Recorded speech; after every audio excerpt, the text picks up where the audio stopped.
Yo, what's going on, guys? It's Bob. Deep dive of the Dynasty and Teambuilder. So, as you can see on the screen right now, I just have the trailer going with no audio, but on the left side of my screen, you all can't see, but I have basically the whole deep dive. And right now, let's go ahead and break this down piece by piece of what I can find here right now. I'm going to do this unedited real quick, and let's just go ahead and hop right into this. Building on the foundation. When we set out to design College Football 25, we had a multi-year vision from what we wanted Dynasty Mode to become. That journey began by laying the foundation of the three core pillars: build your coach, build your program, and deliver the world of college football. Build your coach. This encompasses the decisions you make on your coaching journey to the top of the college football world, whether that's starting as a coordinator at a small school and making a name for yourself before you get that first head coaching job, or starting as a head coach at your dream school. Every decision you make on your journey matters. Build your program. As the old saying goes, to win in college football, it's not about the X's and O's, it's the G's and the Jo's. Recruiting is the lifeblood of college football, and having a consistent winner means you need a roster that is built to reload rather than a rebuild. That all starts on the high school recruiting trail, but in a modern college football, retention and utilizing the transfer portal are instrumental in your ability to build a championship team. And lastly, deliver the world of college football. The college football landscape continues to evolve. In College Football 26, we push to reflect the ever-changing reality of the sport. From custom conferences and scheduling to protected opponents and playoff structure, whether you're staying true to tradition or reshaping the map, the world of college football is yours to define.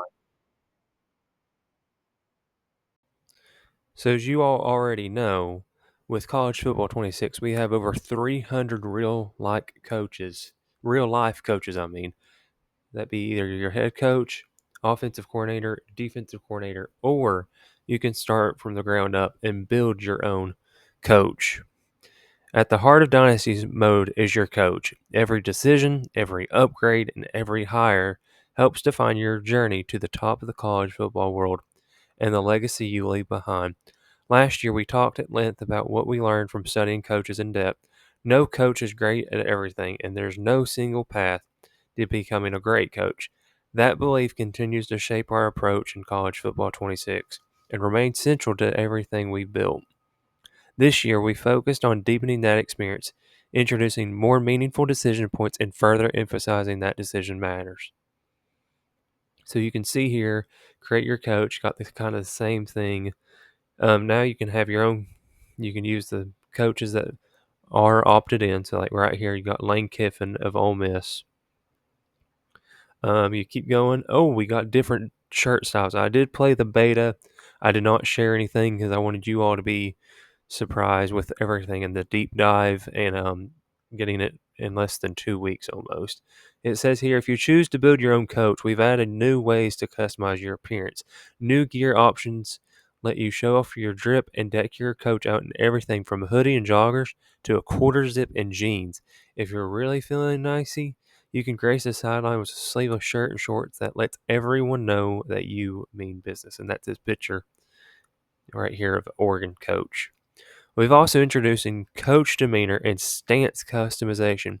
Is your coach calm, cool, and collected, or are they a high energy, emotionally charged leader that fires up the sideline? Your choice will influence how your coach stands and acts throughout the game, giving your coach a persona, even more personality on the field. And you can see that kind of right here. Obviously, you got your name, your playbook, defense playbook, alma mater, your pipeline, all that's from this last year. But demeanor, stance, adaptive AI is kind of the same thing. It looks like they've added some since the beta. And then no huddle style and adaptive AI, that's the same. But offensive and defensive aggressiveness are back. And from what I've noticed in the closed beta about 3 weeks ago now, that was a big factor. And like those numbers actually matter. Coach progression, the big thing is here They're talking about no coach is great at everything, and then they're increasing level cap from 50 to 100.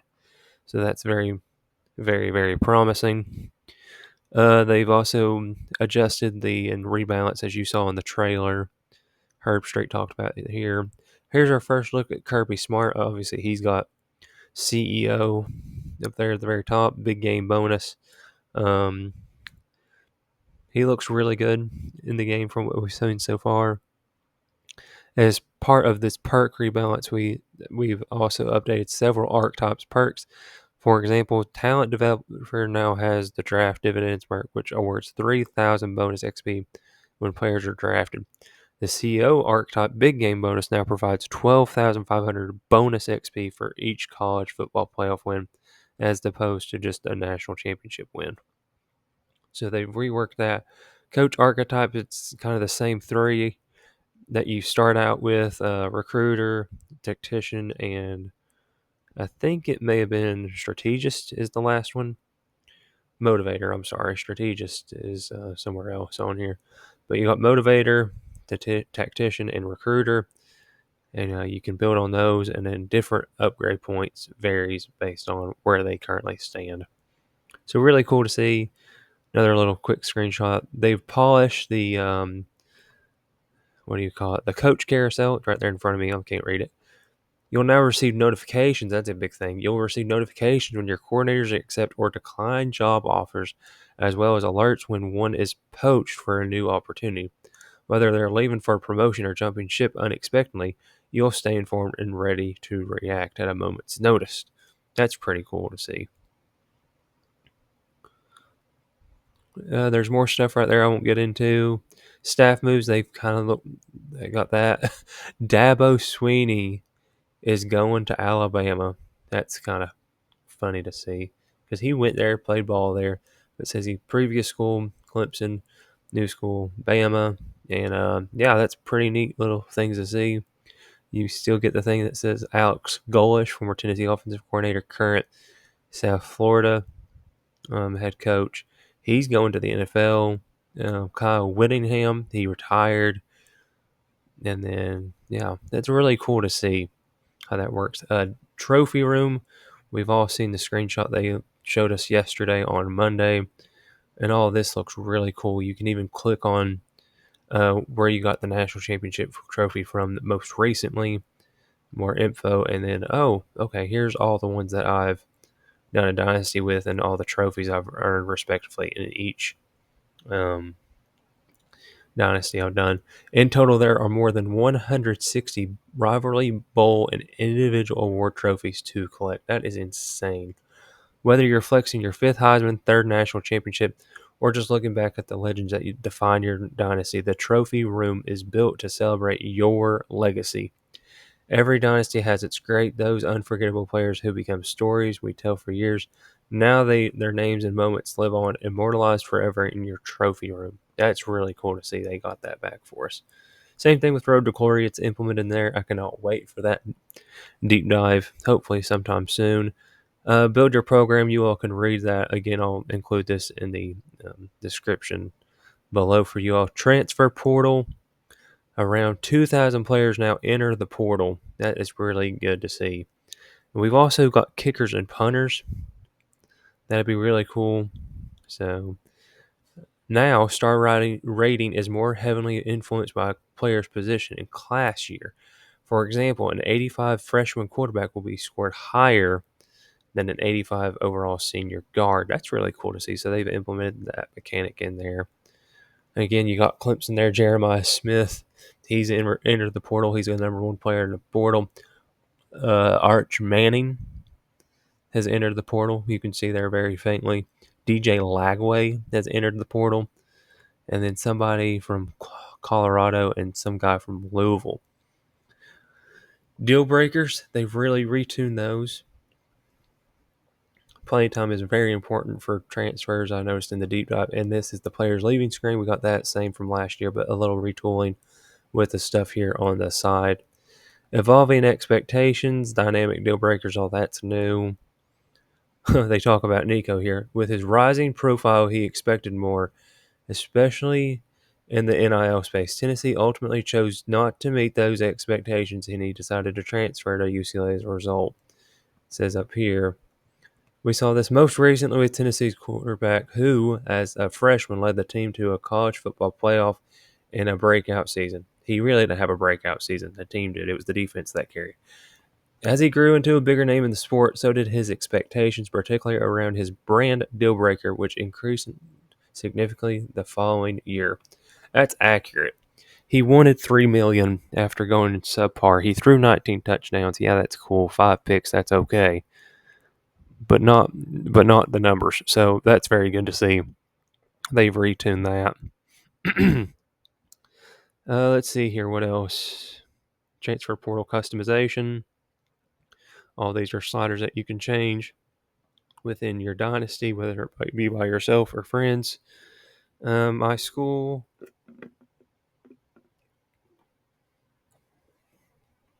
They've retuned some of that. One of the biggest changes this year comes in pro potential. Previously, this grade estimated a program's ability to produce NFL talent based on their current roster. Now, pro potential is based on schools' historical draft over the past 4 seasons. It is tracked by positions. This means you can now clearly see which schools are consistently sending talent to the next level and who truly deserves the title of wide receiver U. That's really cool to see. Location-based recruiting, you can read that here. The closer your player is, the fewer points it will be to get a visit for them. The further they are away, the more expensive it is. I like that discovery. Recruiting battles, they're back. You can say, in a way, kind of like the position battles, they're back. They've increased the number of recruits generated each season to 4,100 players. That's insane. Excuse me. I'm doing all this in one go, so just bear with me. This year, when you select the sway action, this is good for me. You'll now see the probability of success before making your move, giving you much more clarity around when and how to take your shot. Your chance of success increases based on how much motivational overlap exists between the pitch you're trying to sway a recruit toward and their existing ideal pitch. For example, if the two pitches share two motivators, your odds are much higher if they only share one. And that difference is now clearly reflected in the user interface. That's really good to see. I do like that. Used correctly, sway can completely change the dynamic of a recruiting battle, giving you an angle of attack that other schools simply do not have. Quality of life for recruiting, we got our team needs up there at the very top instead of just pressing a button and resetting each time when you go back. That's really good to see. Player progression, they've overhauled that completely, as you saw in the trailer.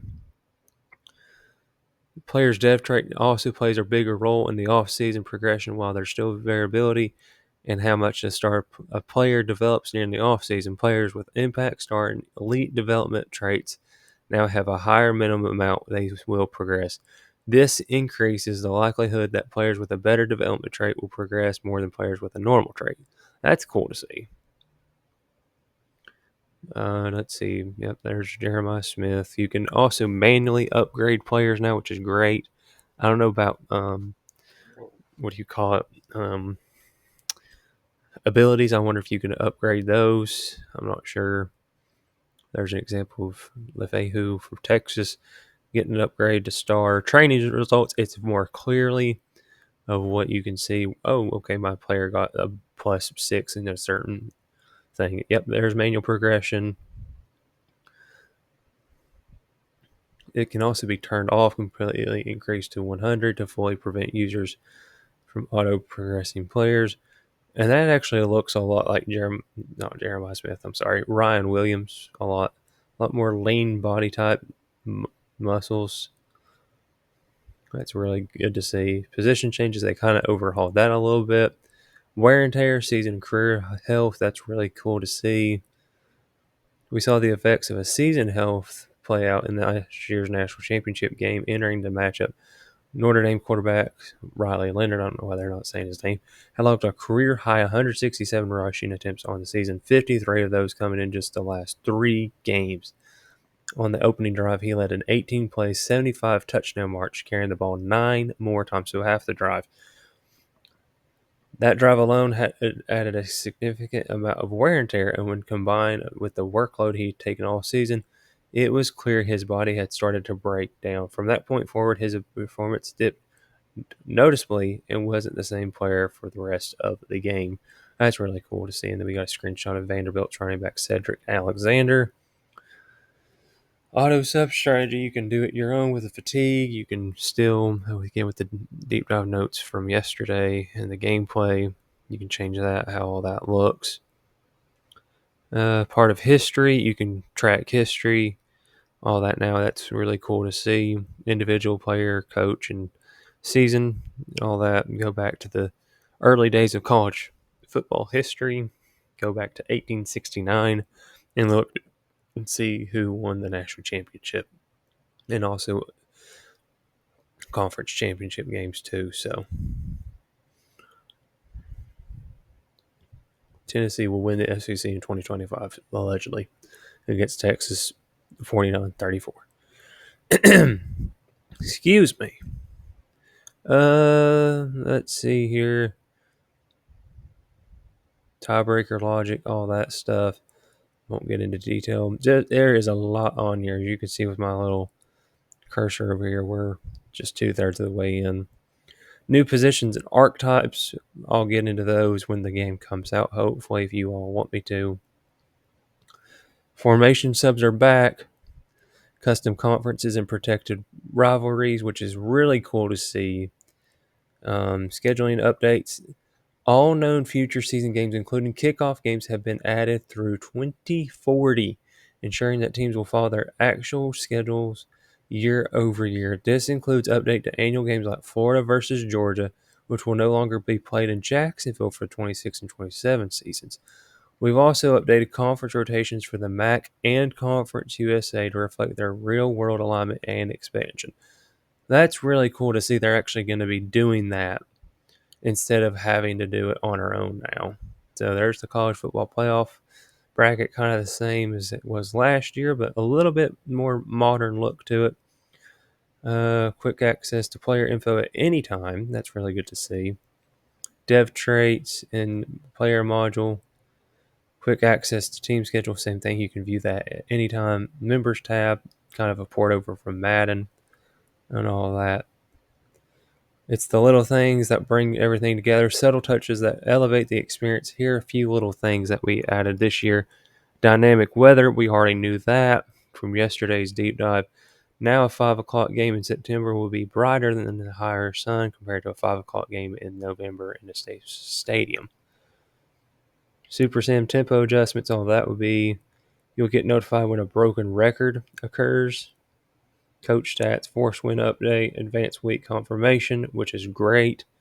Redshirt updates, players can now play in postseason games without their counting their redshirt eligibility. Additionally, now when you redshirt a player, it will not reset the entire depth chart. Teambuilder, quick little thing about Teambuilder here. When we launched Teambuilder last year, we were blown away by the creativity and passion of the community. Just like Dynasty Mode, Teambuilder is part of a multi-year vision for us, one where we continue to expand and deepen the experience over time. Last year was about laying the foundation. We launched Teambuilder as a beta, and now we are removing that beta tag. Our team has worked hard at polishing and improving the overall site experience. Yay! Teambuilder now has a completely new look, and the site is 2 times faster. Overall render performance is greatly improved, so Teambuilder will now work at a wide array of devices and lower end machines. That's promising, and that's a prelude cursor to what it will look like. Defining your program, some stuff like that. For example, your stadium atmosphere grade will be adjust on the size of your stadium you select, and your championship contender grade depends on which team you replace in Dynasty mode, since you'll inherit their preseason ranking. Okay, well, that's cool. Oh, yeah, you get to slide those back and forth like you could in the old games. That's really good to see. Enhanced roster editing. You can now edit your rosters on Teambuilder. Yay. Their bio and appearance, their first and last name, their high school star rating. That is cool. Previous red shirt, if they've already used their red shirt year. That's cool.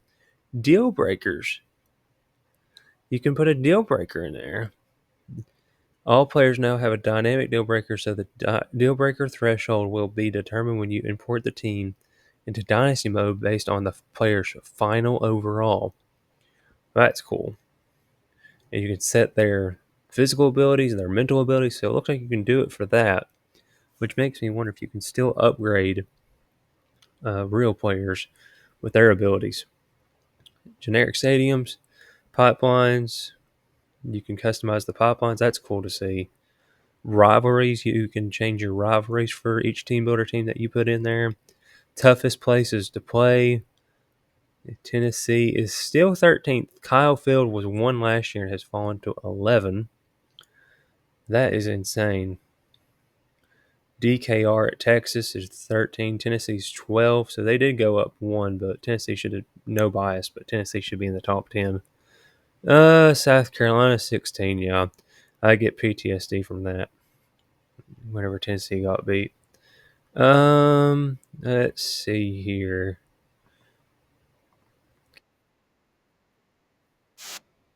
I'll pull something up real quick if it'll let me. And I think it will let me here in just a second, so bear with me. All right, and with that being said, that will conclude today's video. Very long one.